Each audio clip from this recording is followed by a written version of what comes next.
The farmer began to wonder if the coroner and EMTs had recovered all of the victims from the crash. He searched the area around the bridge and eventually wandered into the woods by the side of the road.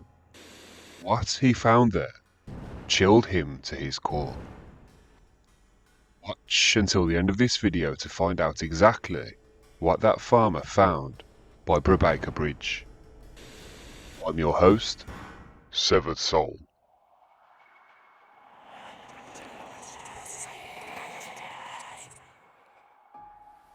I live in western Pennsylvania by the Ohio border.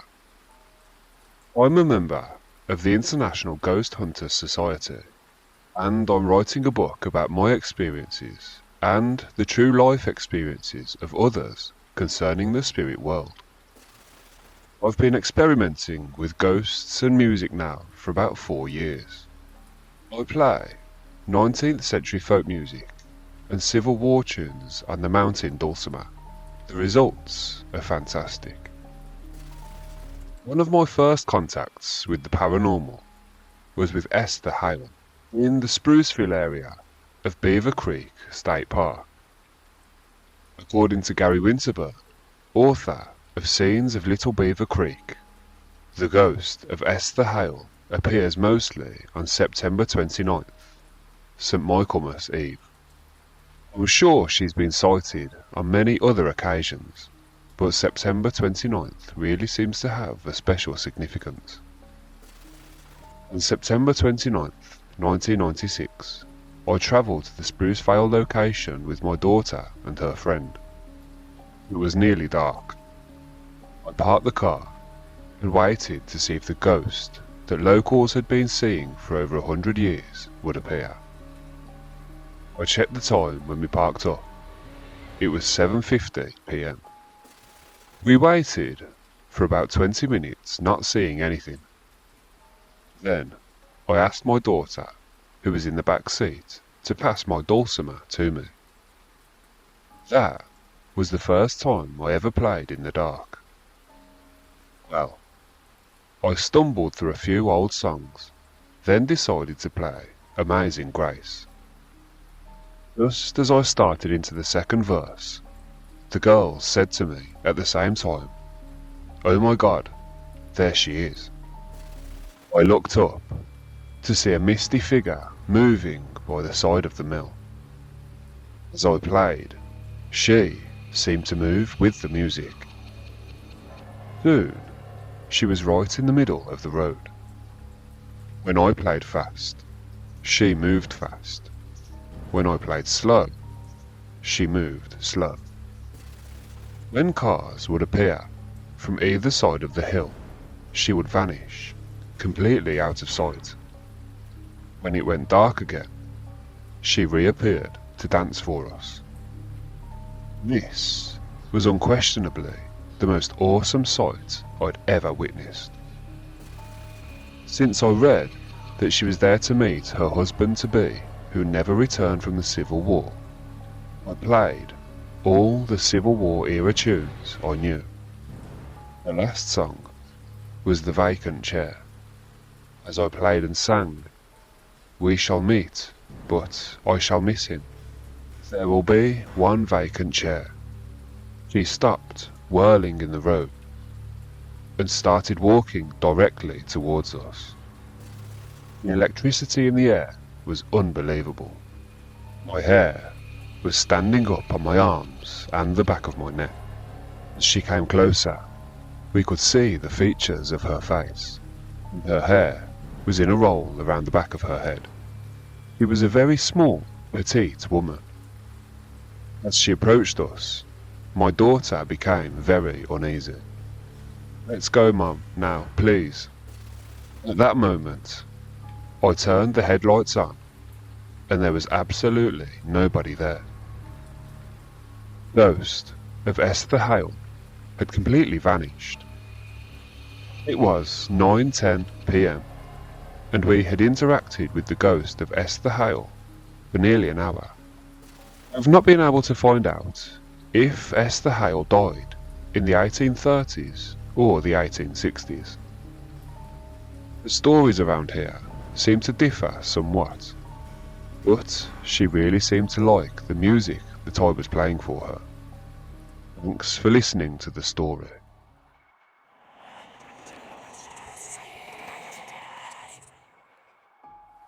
I lived in a house in Bedford, Ohio, that was built by my great-great-grandfather.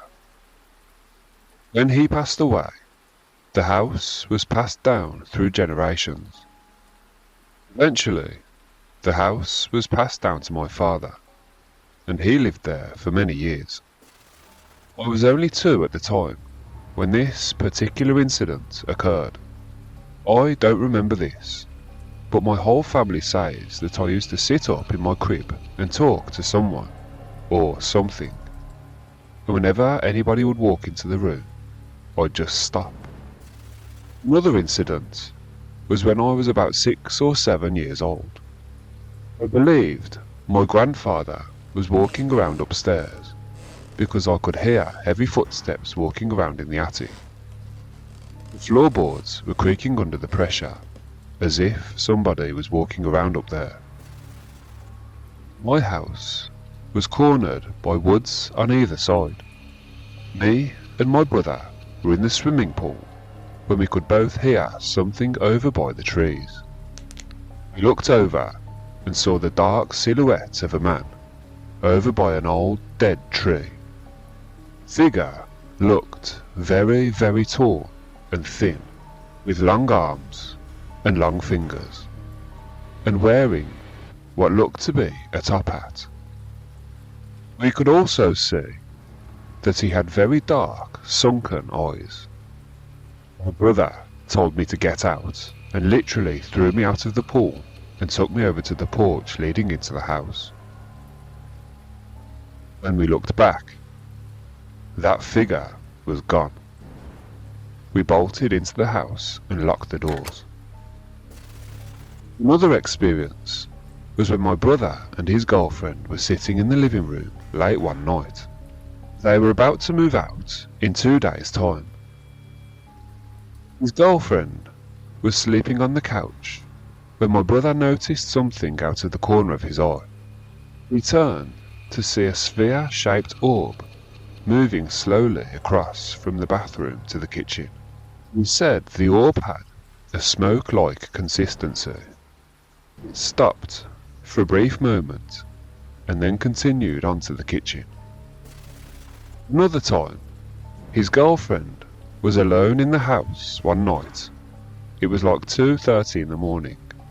She was talking on the phone when she could hear pounding on the doors upstairs. Now, the door leading to upstairs was locked, and nobody was up there. She stopped speaking on the phone for a brief moment and listened. Banging now gradually seemed to be making its way down the stairs. She hung up the phone and made her way towards the front door. Suddenly, there was pounding on the door separating her from the stairs. It was so loud and she was so frightened, she ran out of the house. As she was getting into her car, she said that she could still hear that pounding coming from inside the house. The last encounter was experienced by my mother. She was home by herself, going down the stairs into the laundry room. When she was walking down the stairs, someone or something threw a Christmas wreath, and it hit her on the back. She turned around expecting somebody to be there, but there was no one. She had only just put all the Christmas decorations back in the attic. Eventually, we sold the house and moved out. I haven't lived there now for about 10 years, but I do wonder if the ghosts of that house still bother the current owners. I would love to live there again. Those were some strange times.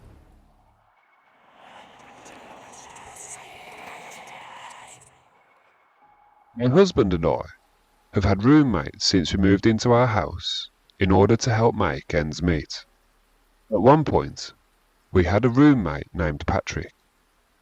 During the time Patrick was living with us, I would often get the feeling of being watched. I started to pay attention to the times that I got this feeling, in order to determine whether there was a pattern, or something that would explain the feelings. After a month or so of writing down the times that I felt these feelings, I still couldn't determine a pattern. So, I decided to make my notes more detailed, such as who was at home, what I was doing, what room I was in, etc. After a month or so, I started to realise that the feelings would only occur when Patrick was in the house. So at first, I started to presume that Patrick was the guilty party. However, knowing him as well as I did, I had a difficult time really believing that this was the case. Aside from that, I know that my husband would have noticed if Patrick had been lurking in on me, as the feelings came whether or not my husband was home. Nevertheless, for a while I paid more attention to Patrick, and even searched the bedroom and bathrooms for signs of video equipment or something. All of this was to no avail, and eventually I just grew to tolerate it. One night, I was in bed, restlessly trying to get some sleep. My husband was already fast asleep in the bed next to me. I was alerted to what I could have sworn was the sound of a child giggling, and it sounded like it was coming from out in the hallway. Our bedroom door slowly started creeping open, and what I can only describe as the silhouette of a child slowly peeked its head around the door. Shocked, I sat up in bed and rubbed my eyes. The child was now gone, but I could definitely hear the pitter-patter of small feet running down the hallway. I was totally creeped out, but I had to investigate. I got out of bed and searched the whole house, not really knowing what to expect. I knew there was no child in our house, and the search turned up nothing. Patrick lived with us for a little over a year. A few days prior to him moving out, Patrick and I were alone in the house, and we had one of our deep conversations. At some point, Patrick told me about the spirit of a little boy that seemed to have followed him around for as long as he can remember. He said when he was younger, he would notice it more frequently, but he still noticed it sometimes to this day. Patrick said that he'd even seen the boy on a few occasions, and some of his friends had seen him too. He doesn't know the boy's name, or why he follows him, but he's never seemed to wish him any ill harm. Instead, he's seemingly gone out of his way to protect Patrick in some dangerous situations. A kind of guardian angel, so to speak. Anyway, when Patrick moved out, the little boy did too, and I've had no feelings of being watched ever since. That's the reason I believe that while Patrick lived with us, the ghost of a little boy roomed with us too.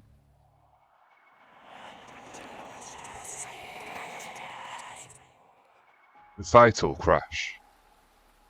The following story isn't so much a true story, it's more of a local folklore type story, but I found it interesting nonetheless. Fatal crash is a legend about a fatal car accident that happened on Brubaker Bridge and the paranormal events that followed. According to legend, in the 1930s there was a terrible accident on Brubaker Bridge. 5 cars crashed into each other on the bridge, and all of the people in the crash were killed on impact. Because the cars crashed in such a remote area, nobody saw it happen, and the accident went unnoticed for a whole day. Eventually, after nightfall, a neighbouring farmer was driving his tractor down the road when he discovered the crash. Immediately, he reported it to the police. When the emergency services arrived at the wreck, A total of 12 dead bodies were discovered. All of the victims from the crash were put into the coroner's van and taken to the morgue, where they were all identified and given proper burials. After such a tragic accident, the town was eager to move on and put the fatal crash behind them.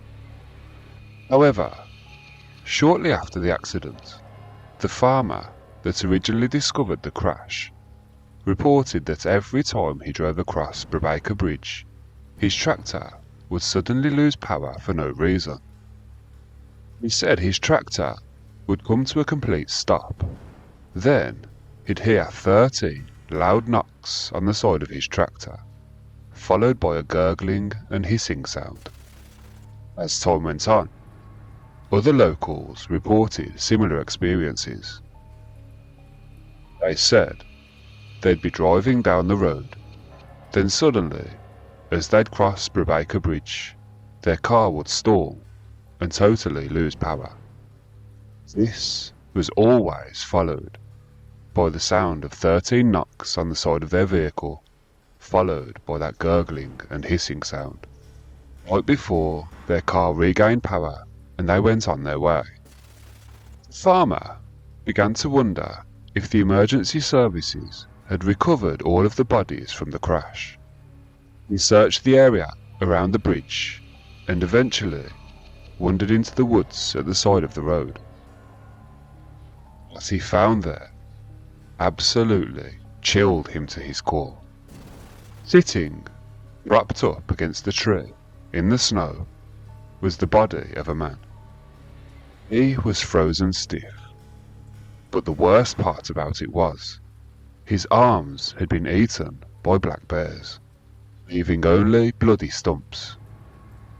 His mouth was also hanging open, and his tongue was missing. The farmer had found the 13th victim of the fatal crash. The man had been thrown out of the car upon impact and wound up lying injured at the side of the road. It said that he was dragged into the woods by black bears, where his arms were eaten and his tongue was devoured. The ambulance sirens scared the black bears away, and the man was very much still alive when the paramedics were removing the bodies from the cars. He had been trying to call for help, but because he had no arms or tongue, nobody could hear him. Today, locals still believe that the ghost of the 13th victim of the fatal crash still haunts Brubaker Bridge, stopping any cars that dare to cross his path. The ghost beats on the side of the cars with the bloody stumps that were once his arms, trying to call for help. But all that's heard is that hissing and gargling noise, because he doesn't have a tongue. Thanks for listening to the story. Well, that brings the video to an end. I really hope those stories give you nightmares. If you have any thoughts on these stories, please leave them in the comments section down below. If you enjoyed the stories, please like and subscribe for a feast of grim and grisly content. Thanks for watching. I'm your host, Severed Soul.